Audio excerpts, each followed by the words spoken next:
What's up guys, it's Nick and we're back with another Rell Seas video. So today, we're going to be covering a big topic about Rell Seas, that being Haki. When you spawn in the game, you don't start off with Haki. Haki is a late game thing. Right now, we don't know how to actually unlock it, but we know it's late game. Like the base game stats, Haki has its own stats, those being Armament, Observation, and Conquerors. You can get Haki coding by customizing however you want. You can put it on your legs, hands, arms, body, or even full body. Basically anywhere. You can choose your pattern as well that you want to have on your Haki and the color of that pattern. So basically full customization for your Haki. Haki in Rell Seas, the main thing of it is the Haki cards. That's how the Haki actually works. Right now we don't know how to get them exactly, but the speculations are that they drop from the 40 NPC crews or bosses. In this video, I'm going to be explaining and ranking each Haki card in each category, those being Armament, Observation, and Conquerors. But that said, let's get into it. The first section of the cards is the Armament cards. The Armament cards are the weakest type of cards, but some of them are better than the others. The first Armament card we have is Sir Galahad. Sir Galahad replaces when you usually up tilt an enemy, you do a powerful Haki punch instead of an air kick. It's good in combos if you want to combo better and extend your combos, if you know how to actually get over to your enemy and Geppo, because it does have really good knockback. But if you don't know how to combo extend very well, I don't recommend using this card, but if you do, then go ahead and use it. I'll put it in B tier. Sir Gawain. Sir Gawain increases your posture durability by 20%.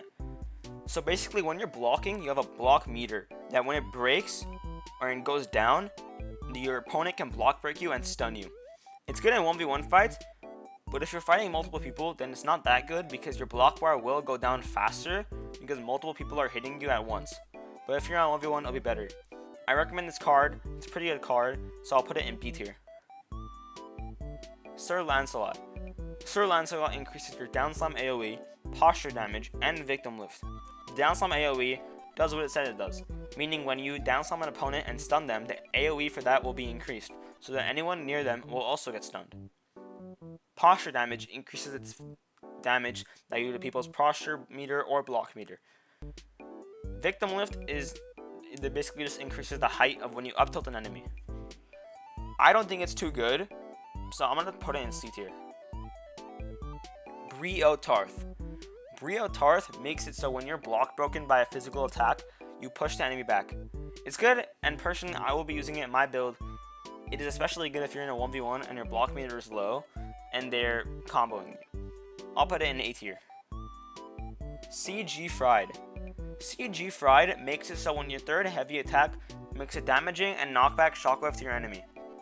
It's good when you're fighting someone, but the third one of the heavy attacks, not too good, because the heavy attacks take longer to do and I'm pretty sure has a cooldown.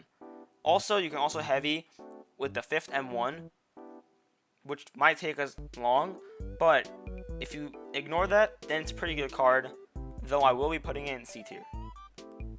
Next, and finally for the Armament cards, we got the Sir Lannister card. Sir Lannister is probably the worst one out of all of them. All it does is increases your damage by 4%. 4% is not that much, but maybe they'll buff it in the future.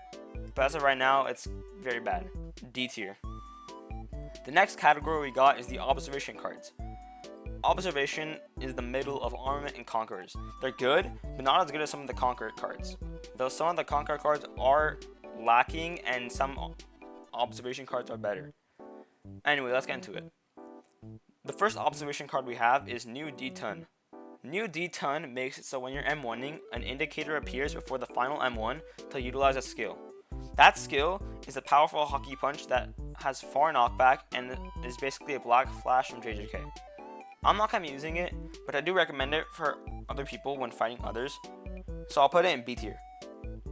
Ein S Stein. Ein S Stein makes it so when you can sense your opponent's presence by when you turn it on. If you play Block Fruits, you'll know how it works. It basically highlights your opponents from a distance and also through walls, but it is a worse version of the next card that I'm about to say. I'm gonna put this one in A tier. Dar D Win. So Dar D Win is the better version of Ein S Stein. It makes it so when you turn it on, it shows your opponent's strength, not their presence. so it's a shorter distance, you can see them, and also you can't see through walls. So what it does is you can see their opponent's fighting style, fruit, sword or gun, and their ship. But it also could just be showing the first 4 hotbar slots, because that's where your build is usually at. But yeah, that shows that. It can also show your evade, parry, health, and stamina bars. I'm personally going to be using it, and I recommend it over INS Stein. But if you guys want to use both, you can do that too. But it will take up 2 out of your 6 hockey card slots, so it'll be a little waste, you know. A tier. Sigma Freud. Sigma Freud increases your dashing and evading frames by 20%. It's good when you're on low health and you want to run away, or if you just want to escape a combo. I recommend it, but I won't be using it, so I'm going to put it in B tier. Tom E. Deason. Tom E. Deason is basically just a better version of Brio Tarth, because this one punches the opponent's back with knockback and damage. Brio Tarth only pushes them back. I won't be using it, but it is better than Brio Tarth, and I do recommend it for other people in the game. I'm going to put it in B tier. The final observation card we got is the best observation card, Op E Heimer. Op E Heimer gives you 8 dodges to dodge M1 attacks, and also other attacks, besides for heavy attacks, which is also the final 5th M1. Again, it is the best observation card in the game, and does very good effects when you're dodging. I'm going to be using it, and I highly recommend it for other people to get it as well. S tier. Now we got the best cards in the game. Well, some of them are a little worse than a couple observation cards, but the final one is the best one. Let's get into it. The first Conqueror's card is Xanda D Goat. Xanda D Goat infuses your Conqueror's will into combat. Right now we don't know what that means, but hopefully it will do some like more damage or maybe stunned, something like that. Hopefully they'll give us more info what that does in the future when the game comes out. But for now, I'm going to put it in A tier because it's the Conqueror's card and it's probably good. Julius Caesar. Julius Caesar makes it so when you turn it on, it exerts your will to immobilize nearby enemies and reduce their defense by 15%. This is the aura one, if you guys saw it in movie 2. Essentially, you walk slowly with a bunch of lightning coming around you and have aura. This one's really cool and also pretty good, so I'm going to put it in A tier. Gang Decon. Gang Decon, what it does is that when you're knocked, it makes a big AoE Haki blast around you where it disables enemies for 10 seconds. This is a really good Haki card, especially when you're in team fighting and you get knocked. Your crewmates can pick you up and bring you to the ship. No one can attack you in it for 10 seconds, so that'll give enough time for your crewmates to go get you. I'm going to put this one in S tier. Napoleon. Napoleon makes it so when you equip your weapon, Spiritual Force exerts your speed by 20%. Now this would be good if it's attack speed, but it's kind of bad just because it's just speed. It would be an S tier if it was attack speed, but since it's not specified, I'm going to assume it's speed and I'm going to put it in B tier. Now we got the final and the best Haki card and Conqueror's card in the game. God D Zilla. God D Zilla shoots a big red and black Haki lightning blast just like Shanks' Wi-Fi Haki in Wano. It stuns everyone, turns off your transformations, and puts all the keys on global cooldown. This is a very, very OP card, and also possibly the rarest and hardest Haki card to get in the game. I will be using it, and I know a lot of other people will, so I'm going to put this one in an easy S tier. Alright guys, that's it for the video. Those are all the Haki cards we know, and what they do.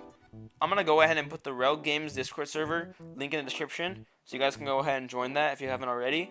And I'm also going to be putting the Shadow Syndicate Discord servers link in the description. We just revamped, so we're much better now. So you guys enjoyed the video, leave a like, subscribe, leave a comment, and watch the next video that pops up right here. See you guys in the next video.